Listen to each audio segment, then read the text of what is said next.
تم بھی منہن،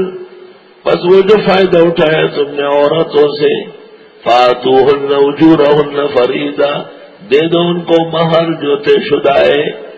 ولا جناح علیکم فیما تراضیتم بہ من بعد الفریضہ، نہیں ہے وبال تم پر وہ جو فرض کر جو خوشی سے طے کر چکے ہو مقرر کرنے کے بعد، ان اللہ کان علیما حکیما، بے شک اللہ علم و حکمت والے ہیں۔ اور بات سنو یار، آیت سے فقہاء نے استدلال کیا ہے کہ مہر بعد میں بڑھایا بھی جا سکتا، گھٹایا بھی جا سکتا، ایسا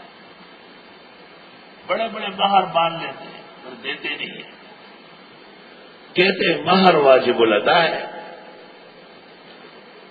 اور قیامت کے دن وہ شخص زانی کھڑا ہوگا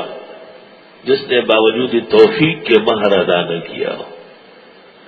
یہاں کے لوگ بڑے محتاط ہیں، پہلی رات خاتون کے حوالے کر لیتے ہیں۔ ہماری عورتیں مہر نہیں لیتی، وہ کہتی آپ کے پاس ہو تاکہ آپ کے واعظ میں، درس میں، تقریر میں، نماز میں، امامت میں میرے بھی حصہ ہو۔ شریک ہے نا اللہ